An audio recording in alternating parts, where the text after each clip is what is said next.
All right. Good evening, everybody. Welcome to November 14th, 2023, and the monthly Forward statewide meeting. Happy to have you all here. I'm Matthew Byers. I am the chair of the Maryland Forward Party, primarily because these guys that I work with decided to elect me as the chair, but that doesn't mean anything other than I'm your MC for this evening. So here's what we're going to talk about tonight. We're going to spend a little time welcoming some new supporters, which is all of you on the line that want to say hi and talk. We're going to talk about our first elected Maryland Forwardist. We're going to meet one of our candidates, Fitzgerald Mofer, who's here on the call with us tonight. We're going to talk about some volunteer updates and some upcoming events, and then we'll do a closeout. We're going to save all the questions for people until the end, just so that we can get through the slides. There's only 16 slides, so it's not a lot of slides, but we just want to sort of concentrate all the questions at the end. So we're just going to go dive into it. So the first thing is we want to talk to you. We want to hear from all of you. So those of you who have never spoken to us before, or even if you have and you'd like to introduce yourself, please raise your hand. And then I'll call on you one at a time, just so that we're not all trying to talk at the same time, not because I'm trying to control things. You know, you can answer questions and you can talk about whatever you want, but here's some ideas. Where are you from? What brought you to Forward? And what local issues are important to you? And if there's something else you want to talk about, go right ahead. So who wants to go first? Prashanda, please. Hello, nice to meet everybody. My name is Prashanda Robinson, and I'm from Salisbury, Maryland. What brought me forward was actually, I think his name is PJ. He actually reached out to me on social media. I've honestly never heard of the Maryland Forward Party, but it's something that I'm very interested in because I come from a low-income family. I come from poverty. I come from a place where it's a lot of positive change. And I feel like some of the people who's best for those type of situations to help is people who come from that type of environment. So is a lot of people want to help, but if you've never been in those type of situations, you don't really know how to help. So you seek for those type of guidance. And I feel like coming from there and where I came from and being actually able to say that I've came a long way from where I was born, I feel like it's a lot that I can volunteer and help and give guidance to those type of positive changes that need to be made in a society and where I'm from in Salisbury. Wonderful. Thank you. Welcome. We look forward to you learning about us and us learning about you, and hope you enjoy the rest of the evening with us. Thank you. Robert, you're next. Great. Well, thanks. Thank you for, I guess, inviting me, Matt. I'm in Bethesda, Maryland, and I am a native Texan, but I've been here in Maryland for, gosh, almost 20 years. I'm a lawyer by training. I am specifically an election and nonprofit lawyer. I do a little corporate law on the side. And what kind of brought me here was meeting the National Forward Party people at a conference in DC. I'm, I guess, what you'd call a recovering Republican, which means that I don't recognize the party anymore and am a little afraid of them, and want to support something that kind of actually tries to solve problems and to bring people together instead of doing all kinds of crazy things to tear people apart. And I guess what they call kind of performative politics. I'm all about solving problems. And I wanted to volunteer with the Maryland Party to, I guess, give you what I can of the expertise that I have. One of the things I noticed when I was attending some of these pro-democracy conferences is that the people who do this type of work professionally are usually forced to either work for Republicans or Democrats.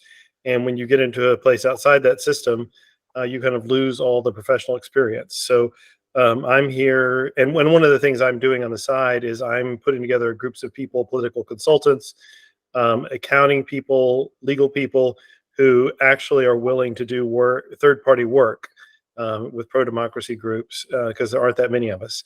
But that's my passion in addition to the Forward Party itself.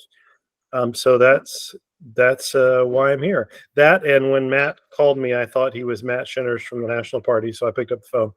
But I'm glad I did. It said Matt from the Forward Party, so hey, it was the wrong Matt, but it was also the right Matt. So I also put in MD there, by the way. you skipped that part. That's true. Yeah. Anyway, it's all good. We're happy to have you, and thank you so much for joining us. And yes, we had a great conversation. We're looking forward to come up to see what comes in the future. Let's give somebody else a chance. Who else would like to introduce themselves this evening? Looks like Brian's up next. Yeah, hi, my name is Brian Burton. I'm from Maryland. I've never really been involved in politics. Brian, could you speak closer to the microphone, please? You're a little quiet. Can you hear me? Barely, but go ahead. Okay, I apologize. Yeah, my name is Brian Burton. I've never been involved in politics or volunteering or anything like that, but I've become very interested in electoral system reform, in particular ranked voting and hopefully single transferable votes someday, but that's a long way off. The Forward Party is likely, it has an interest in that, and I think we need more voices. Perfect. Thanks, Brian. I'm sorry for the audio difficulties this evening. We'll find a different time to talk in more detail. But thank you for introducing yourself. We're welcome, and we're glad you're here. Who else would like to say something?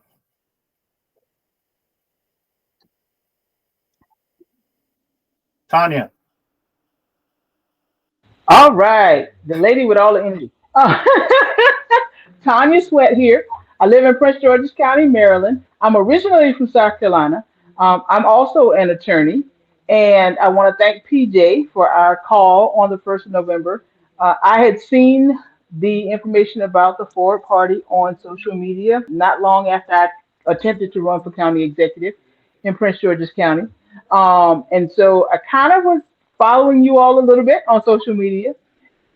And after talking to PJ, I'm really excited about what you're doing. What brings me here, everything you guys think. Solving problems, ensuring fair elections. I'm a big and very passionate about education and our children and making sure that our children know what our government is all about so that they can continue to participate in the process as they grow and develop. So I'm just excited to be here, learn more about you, and hopefully get involved. And we're excited you're here. And you know, and Brashanda, I'm so glad that you're here from Salisbury, because we're trying to get into Southern Maryland and more Eastern Maryland. So you know, Prince George's County is great too. A lot of us are from the Montgomery, Frederick, Baltimore area. So we're trying to push east. So thank you, Tanya. We've heard really good things about you from PJ, so we're looking forward to you getting involved. Anybody else want to say anything, or should we move on to the next section?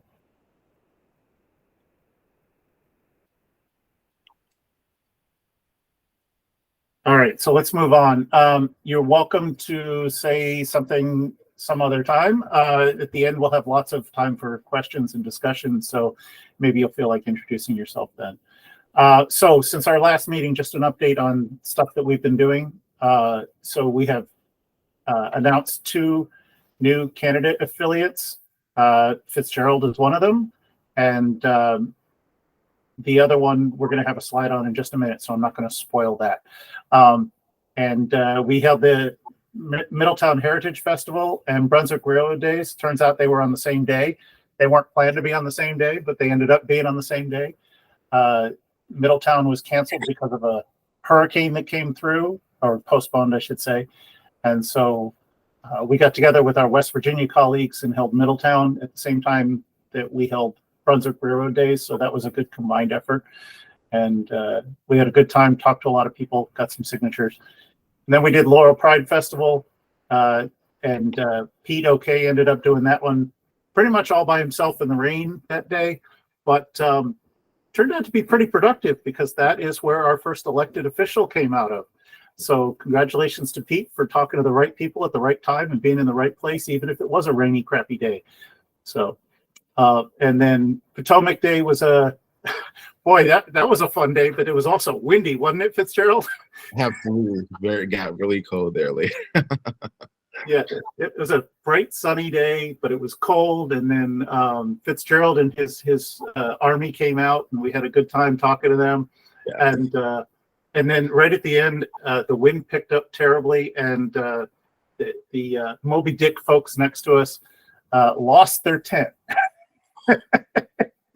But it was a good day. We had a great time, and we talked to a lot of new people. So, and then a couple of us went to the Brunswick Veterans Day Parade on the 5th. We threw out some candy. We had a really nice announcement by the MC there about the Forward Party being a new party, bringing people together. It was really quite a cool event. If you haven't been down to the Brunswick Veterans Day Parade, you'd think Brunswick, a little bit small of a place, right? Why would I care?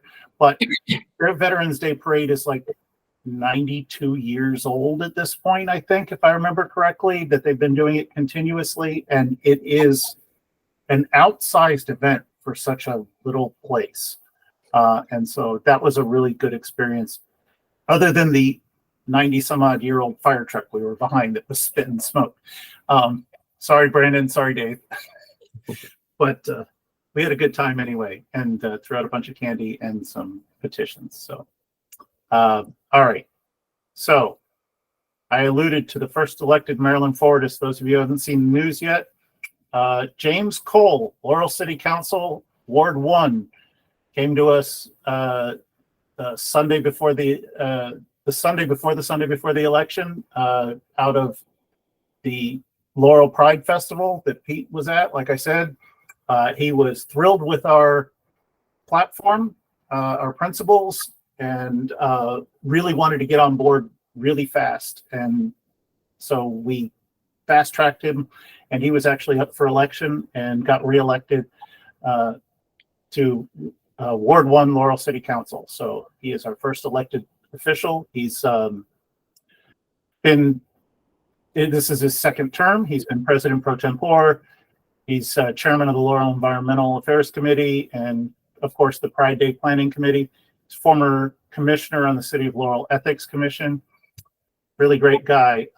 Fiscal responsibility, enhanced environmental sustainability initiatives, continued commitment to public safety. And one of the things that he really wants to do is, now that he's been reelected, and he's probably going to be president of the city council because he's the most senior member of the city council at this point, he wants to set up a voting reform task force so that we can start talking about what voting reform looks like in the city of Laurel.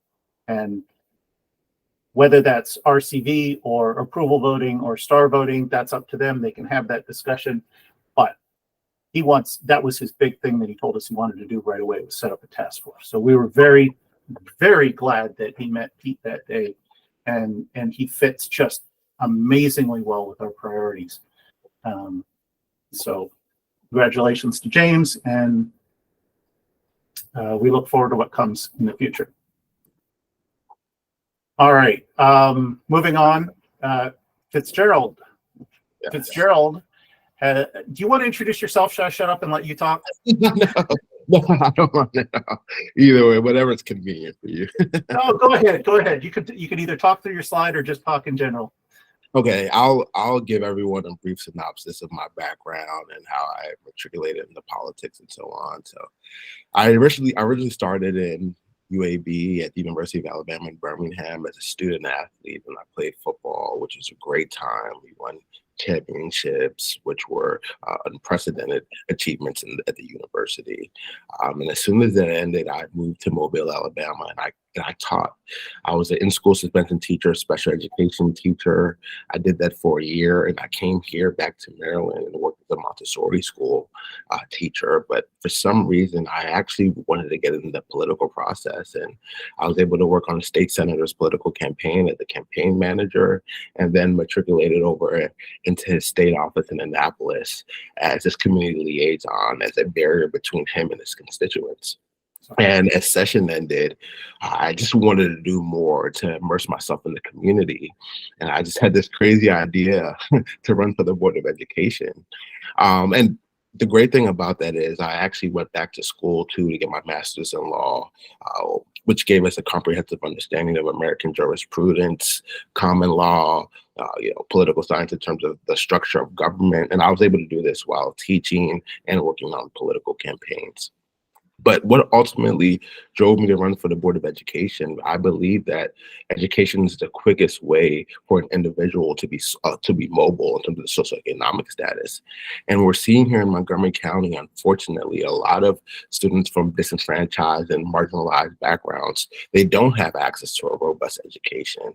We only have students that are typically in the W schools like Walter Johnson, Whitman, Bethesda Chevy Chase, those schools, they have access to very strong teachers and great textbooks for that matter.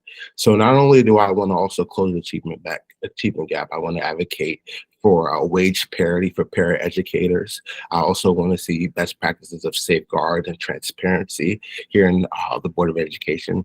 Unfortunately, right now, MCPS Central Office and the board, they're just mired in civil litigation due to their lack of transparency and competency for that matter. So those are things that I want to institute as a Board of Education, the Board of Education member. And I also want to quell political tensions right now and get back to the centrist bipartisan consensus, which was a great reason why I was able to partner with the Forward Party. And in terms of the idealistic adherences, we align so much on that.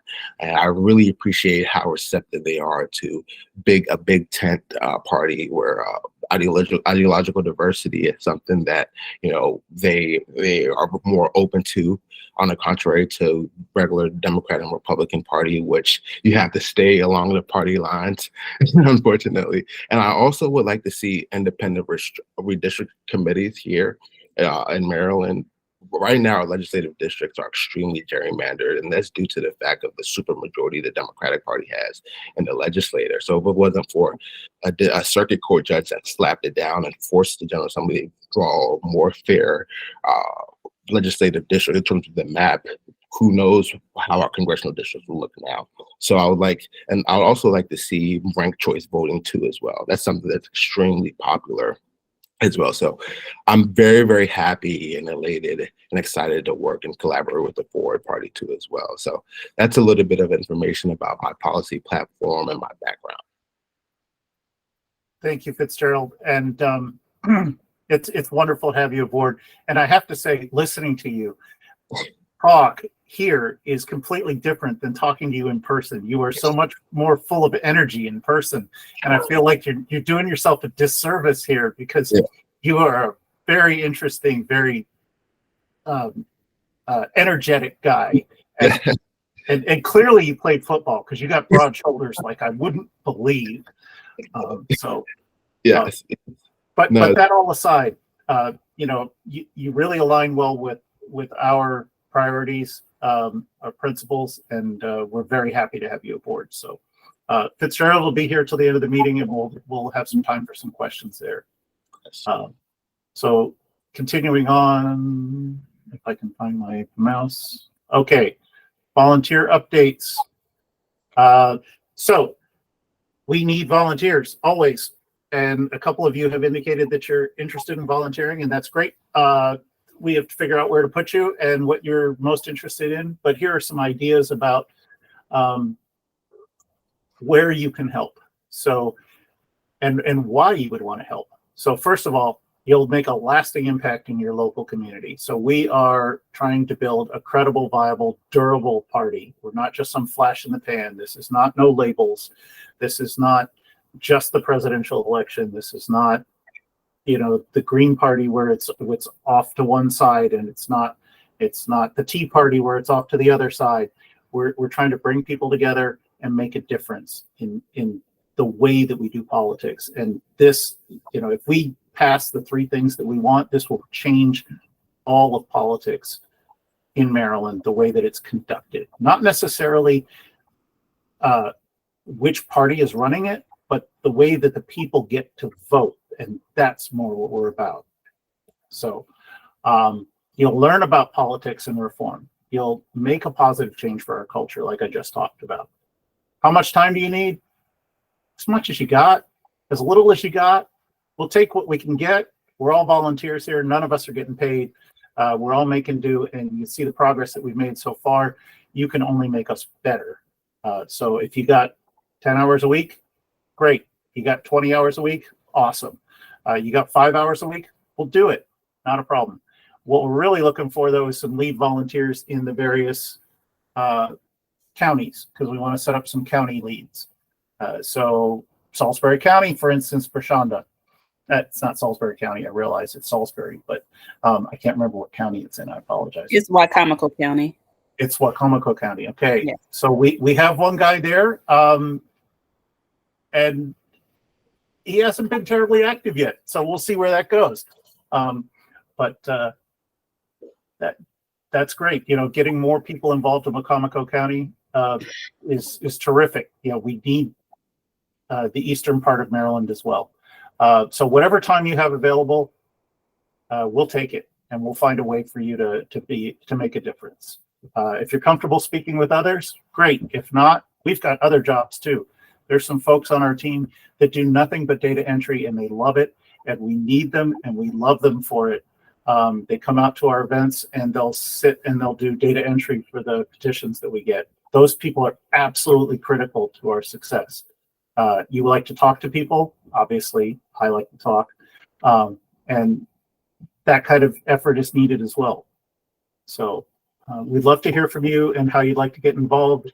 You can click the link or hit the link there. There's a QR code there. You can take a picture of it. You can also go to our website. So what could we use your help with? Booth events. Obviously, we're not doing booth events in the middle of the winter, but we are going to be doing them in the springtime, and we've got inside events that we're trying to come up with as well. So there'll be events coming up. You can come out and talk and get to know people. Just talking to people is really amazing. You'd be surprised at how well our message resonates with people and how quickly it resonates with people. Signature collection.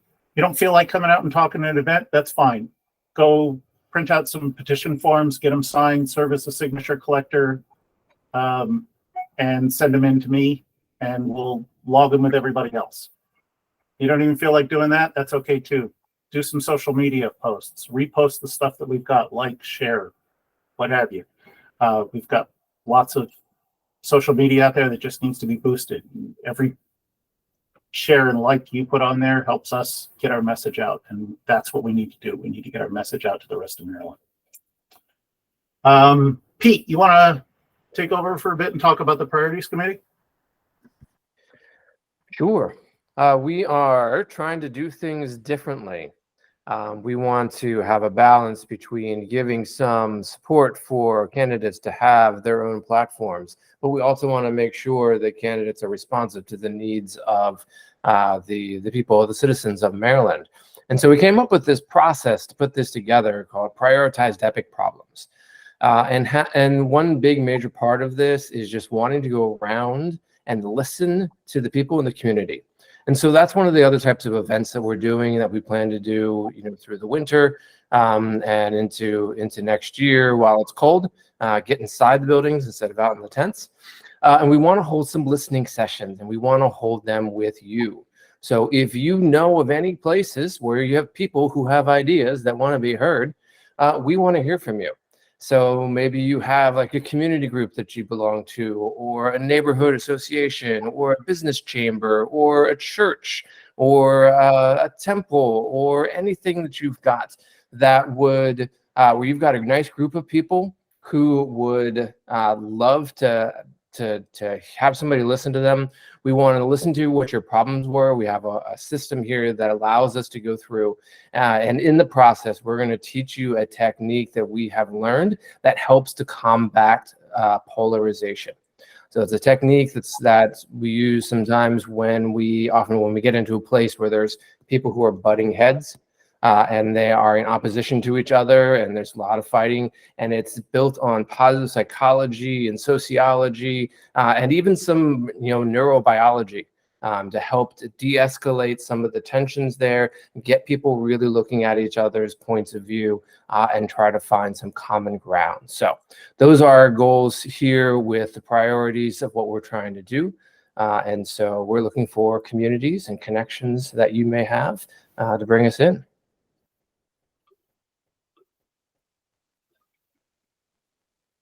Did you want to say anything about this, or did you cover it all already? I think I covered a lot of it, but I'd love to hear, some ideas if you want to type some things into chat. So it could be ideas of groups that you know of, or problems that you want to solve. We also want to do some themed pep talks as well. So, for example, we've been talking with Fitzgerald about doing some in the space around education. And so if you have some other themes and things that you'd like to talk about, what are some problems that you care about that you want to see solved? So yeah, over the next couple of minutes, put your ideas in the chat, and we'll talk about them at the end, because I think we're almost at the end of our slides here. So upcoming events, Thanksgiving's coming up, and we wish you all a happy Thanksgiving. And I believe, Bill, are you still on? Yes, I'm still here. Yes. Go ahead. You wanted to say something. So we put together some suggestions for you for Thanksgiving. A couple of my hobbies are food and wine. So I put together 45 different wines that I think are great with turkey. So giving you some more suggestions beyond the traditional ones, and also a 52-year-old recipe for roasting the turkey. So some things there that we thought could help you in terms of sharing and celebration. And that's on our website on the news. So there's a blog for that. So you can go and read all about that, download the recipe, and enjoy with your family and celebrate Thanksgiving. Coming up in December, early December, we have a book club, The Four Tests by Bear. And that's also on the website. And you're more than invited to come to the book club and talk about your thoughts. Arnold, you're running that, right? There's a couple of us doing it. Yeah, I think Bill Scott and Brandon, I believe. But yeah, it's we pick out some of the best books that are dealing with the problems that we're having right now, and we make a collection usually of 6 or 7 books. We send it out for people to choose which one they want to read. We give them about 6 weeks to read it. We put up some discussion questions, and then we go ahead and try and figure out what the relevance is for our party going forward. Wonderful. Thank you, Arnold. And just a note, our next statewide meeting will be December 12th. I'm hoping to have James Cole here for that meeting. We'd really like to talk to him. You'll appreciate his energy. He's a really smart guy and a really nice guy, and really easy to talk to. So not your typical politician type. So look for some more events on the website coming up. We're not going to be inactive over the next couple of months, but we haven't exactly planned everything out yet. So stay in touch, keep checking the website, or send us an email if you have an idea for an event. We'd be happy to put that up there and help you support it. That's what we're trying to do here. Cool. So yeah, our events are about introducing Maryland forward to local communities, listening to our fellow citizens, not just talking to them, we're actually listening to them, which is why Pete's doing the prioritizing epic problems roundtables. We're about signature gathering for our party petition, of course, because if we don't collect those signatures, we won't become an official recognized party. So that is our ultimate goal, of course. But along the way, we're doing things like engaging with politicians and getting candidates that can help, one, present our point of view and espouse our principles, and two, help us get signatures. So the two things kind of go hand in hand. And we give people literature at these events. We've produced a new flyer recently that I think is really quite a step up from the previous flyer. Lots of information that's easy to read and yet not too cluttered. And then, of course, we're doing volunteer recruitment at these events. So whatever events you guys have ideas for, we want to hear them. And we mean that. We're not just doing lip service here. So we want to hear from you. Email us, maryland@forwardparty.com, or go to the website and send us a note there. There's a contact us page there. And with that, I think we're done with the presentation. And so I'm going to stop sharing that. And we're going to all talk to each other like we're human beings. And whoever wants to talk can put their hand up, and we'll go from there. It looks like Bill's first. So my role as a volunteer is I work with folks interested in volunteering to help them find what are the places that make the most sense in terms of their backgrounds, interests, time available. So the folks that mentioned today that'd like to get more involved, you'll hear from me tomorrow, and look forward to talking with you. Thanks, Bill. And you're doing a great job, by the way. Bill and his team have started contacting people, and I think there's at least 5 people on this call that Bill contacted recently that it's being effective. So thank you, Bill. Rashonda, what's on your mind? So, hello. I know that you had said things that spark our interest and things that we're interested in. So, as we all know, I'm located in Wicomico County, and in Wicomico County, we have a major problem with our youth. I work in Easton, and I'm an inmate classification counselor. And being an inmate classification counselor, I work at an adult jail, but everything that I have to talk to them about is issues that they haven't learned while being children. Now, I'm not saying everyone fell victim to their circumstances, but a lot of these inmates fall a victim to their circumstances because if they have parents that's on drugs, they take care of themselves. If they can't get money, they steal. Or a lot of them I know have been in car accidents and they get addicted to drugs and they become addicts. And then the children that they do have become warden of the state. They go into the child care system if they're not getting the right assistance that they need. So I started this business. It's called Footsteps Back to Life. I started in 2019. It's not actually up and running yet because I'm waiting for it to be a nonprofit. If I would have known that it took this long for it to be actually to go through the process for a nonprofit, I would have did it a long time ago, but I just did it probably like a couple months ago. I didn't realize it cost so much money either for it to be a nonprofit because I'm currently in school and a single mom with 2 kids, but that's here nor there. So I graduated from college with a criminal justice degree, with a bachelor's degree in criminal justice. I have about 23 credits in rehabilitation counseling for my master's.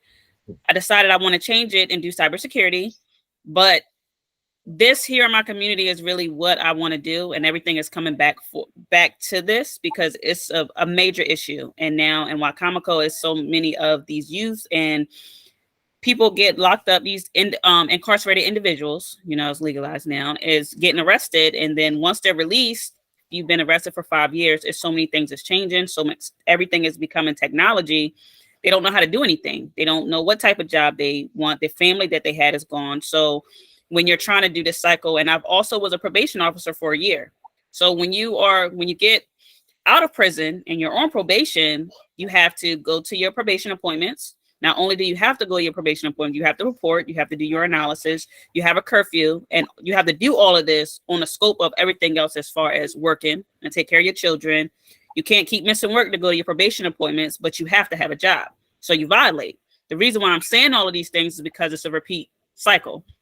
You go through the cycle, you don't do it, you end up right back in prison.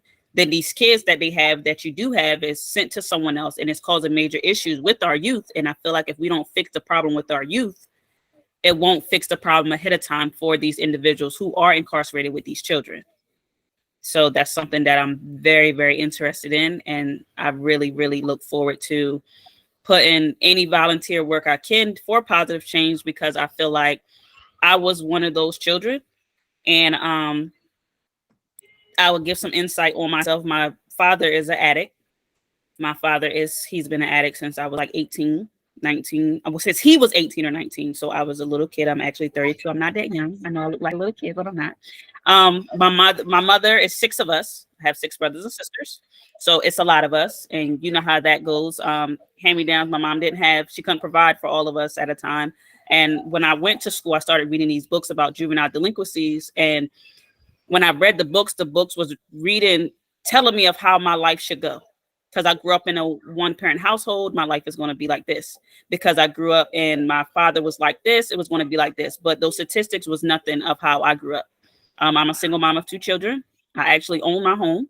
I'm the first one in my family to actually own my home. I'm the first one in my family to actually go to college and get a bachelor's degree and school for my master's. So the statistics are wrong.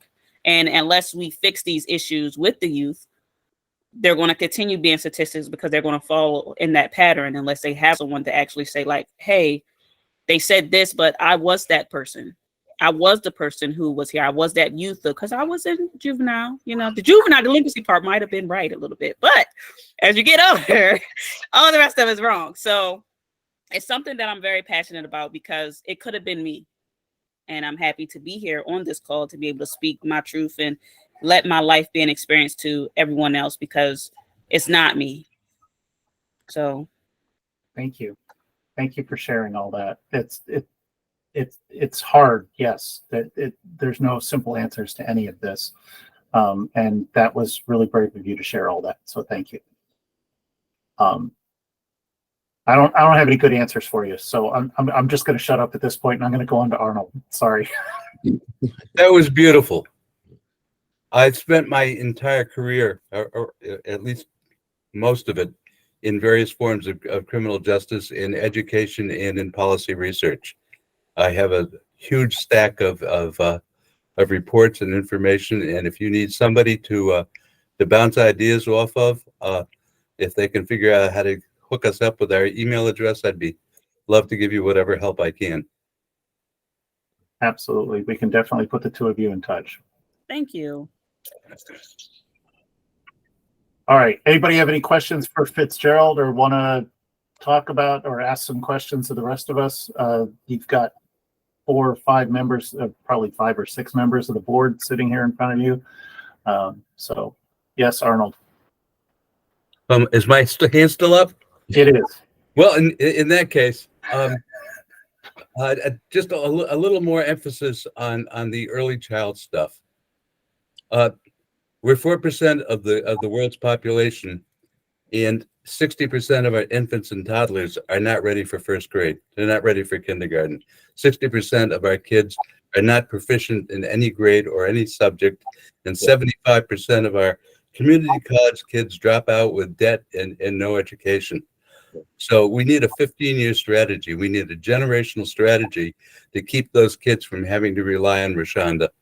We need to start early.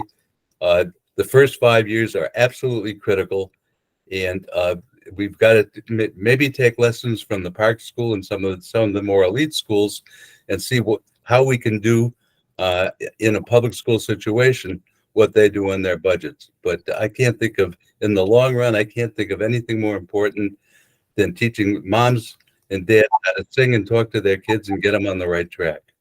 And now let's see if I can figure out how to get my hand down. Oh, I already put your hand down. You're good. Fitzgerald, you're next. Yes, I wholeheartedly agree with you, Arnold. Especially in terms of where our education system right now, it's deteriorating immensely. I saw actually a statistic here in Montgomery County that only 30% of kids from grades 3rd through 8th grade are proficient in math. There was already a stark decline in that trend nationally for the last 20 years or so, but due to COVID closures and pandemic lockdowns and virtual learning, that essentially exacerbated that dichotomy, unfortunately. And one thing that I would like to see are mandatory after school or extended learning, and not just homework club, quote unquote, the quintessential homework club, but really strenuous and rigorous curriculum. So I always run that policy implementation idea to a multitude of different individuals. And I've heard positive feedback, but I'd actually like to hear some feedback from any individuals like yourself. Is that something that you may see might be substantive or effective to mitigate educational losses? Are you asking? Who are you asking? Well, Arnold, and then anyone else that would like to chime in. Yeah, there are 2 recent studies that are really important. One is that boys learn differently than girls. And because we don't give boys enough physical activity, Yeah. they're turned off when they're sitting in school because they've got all that frustrated built up energy and they don't know what to do with it. Yeah. The other study is a longitudinal study. They did a study of 5 and 6-year-old kids to see how creative they were. 95% tested at creative levels. Then they did it 3rd grade, 8th grade, 10th grade, and then follow up adults later. By the time you get to adults, 2% of Americans are creative. And it declined from the 5 and 6-year-old up until adulthood. And so our kids aren't ready for love, life, work, or to be critical thinking, active members of a democracy. If we want to turn this thing around, it's not, in addition to the voting, we've got to do something about getting our kids to be historically informed and critical thinkers. Absolutely. Yeah, definitely. Excellent. Thank you. I'm going to just keep rolling here. Jeff, you're next. Thank you. I just wanted to respond very quickly. Rashonda, thanks for sharing your background and your interests. And I just wanted to say, number one, as somebody who was the director of a 501c3 for 11 years, it is a struggle trying to get it. But once you have it, it is an important thing to have. So stick with it, hang in there. I'd also like to just pass along, if you haven't seen the work of Terrell Williams, the guy who runs a nonprofit down in the city of Baltimore. He runs a group called Turnaround Tuesday. And although he works with adults, I think that many of the things that you described about breaking that cycle are things that resonate very strongly with some of the work that he's done. I think that if you and others were doing some of the things to engage with young people and to break some of the cycles that you described, and we're able to do that using methods that can get some results, I think that would be awesome. So more power to you. I'd also like to just give a shout out. Brandon, thank you for engaging me in Forward Maryland. So I participated in one of the first book club sessions, and breaking the two-party doom loop was something that completely changed my perspective. I thought I was kind of sort of maybe aboard with ranked choice voting and nonpartisan primaries, and I'm totally bought in now. And it was really something that added a lot of data, and a lot of study to some things that are central to the Forward Party's platform. And having been a part of the book club review sessions and discussions with other people who read the book, really was something that completely pushed me over the edge. So Maryland Forward Party, thanks for doing great work, and more power to you. Thanks very much. It sounds like we'll be hearing from you in the future for events, so that's great. Very much. Thank you. I'm sitting here in a hotel room in Tennessee, and I just got off the treadmill, so I was a mess. So I'm sorry if my camera was off earlier, but you folks are doing great work. Thanks for everything you do. Keep it going. Thank you, and we accept you however you are. We don't care if you're all sweaty and gross. It's all good. Prashanda, you were next. I wanted to speak on, thank you, Jeff. I really appreciate that. I wanted to speak on what Fitzgerald and Arnold was talking about. I really feel like a lot of the things that we probably need to, well, the whole society as a whole need to speak on is these children actually being more hands-on. Even though technology can be good at this day and age, everything is technology now. Like, these kids have to know how to do certain things because the computer is showing them. They don't have to know how to think in a certain way because the computer is showing them. And then it's like a little hint at the bottom, because I was actually helping my daughter. I'm sorry, give me 1 second. Sorry about that. So I was actually helping my daughter with her homework, and on there was a little bottom in this section. It was a hint button, and you push the hint button, and it actually gives you the answer without giving you the answer. And if these kids continue to have this type of homework, they don't really need to know how to do it, because they're going to keep using this button. And that's far as thinking. That's as far as with math homework, because that's a simple, if you can't learn the fundamental things in life in general, or just the basic things as far as with math or anything, it does everything for you. I'm in college and they have this AI thing now that can write your papers for you. I wish they would have had that years ago, but you don't even have to know how to write a paper. AI does everything for you. So it's like, if they keep coming out with this technology, it's nothing that you're going to know how to do. It's going to be generated for you. So I think things should start being more hands-on, where you didn't have phones and you had to know how to have a decent conversation and know how to play with someone without having to do all these other things. AI will do everything except give you a paycheck. And I still think that calculators are the worst thing that was ever allowed in schools. But anyway, that's just me. I'm old school. Tanya, you're up next.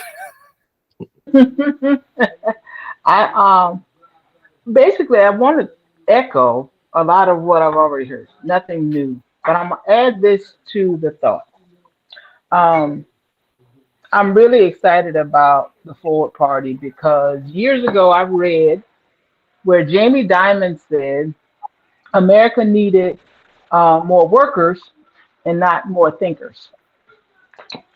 And progressively, when you look at what's happening with our economics and what's happening with our workforce, that's kind of where we're going. The changes in education, the reliance on technology. And I jokingly tell people, but this is true. If you go to Silicon Valley, the developers of technology do not allow their children to be educated with technology. Most people don't realize that. They'll sell it to you, but they don't want to allow their children to learn from it. What does that say? And so I'm interested in working with Maryland Forward because we need to get back to people-focused governing and not money-focused governing. And in my mind, that's where politics is right now. I mean, I've been a Democrat all my life. I'm a moderate Democrat. But I'm really concerned about the lack of focus on people. And we say we're a democracy. We've got to get back to taking care of people first, and everything else will fall into place. Capitalism is ruining us if the focus on it is really causing a lot of harm in the country, because money has become the influence for everything. And we got to do better with that. So my biggest issues right now: equity, fairness, education, and we got to get back to just take care of people, period. That's just where I am with it. So I appreciate the conversation. I'm glad to be part of it, and I'm looking to contribute more where I can, how I can. Thank you, Tanya. And you might be interested in checking out some more information on Ashwani Jain, who is running for Maryland 6th, and his views on, and also endorsed by Forward, I should say. All right, anybody else have a question, comment, concern?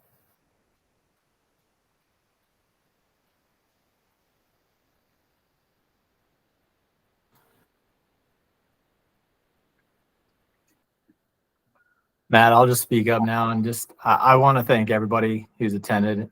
This has been quite a session for me. Been really inspiring hearing everybody talk.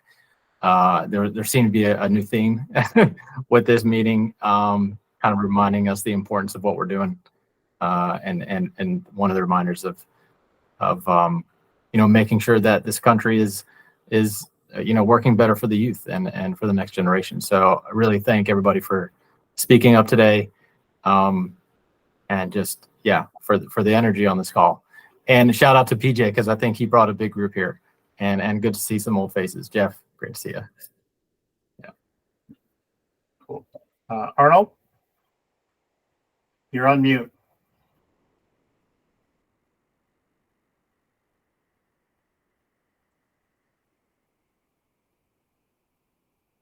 Did he just disconnect it? I think he just disconnected himself instead of unmuting.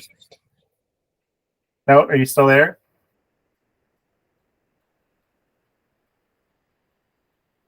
They should really give us privilege to be able to unmute people rather than. No, I just wanted to say, if you enjoyed this kind of a lively conversation about how to move our country forward and deal with some of these problems, please consider reading the 4 tests and coming to the book club meeting on, what is it, December 3rd? Yes. Wonderful. And I just want to say thank you to everybody for this evening. This has probably been the best monthly meeting that we've had so far. The most energy I've seen, the most number of people engaged. I just can't wait to see where all of you are going to lead us into the future. We're going to help you along the way, but I just can't. I'm so excited for where we're going to be. So thank you so much for joining us this evening. Tanya, Brashanda, Jeff, Robert, the usual crowd as well. Thank you so much for coming this evening. And I'm going to go ahead and stop the recording now. And then anybody that wants to keep talking can keep talking. Thank you, Fitzgerald, for being here. No, thank you guys so much for giving me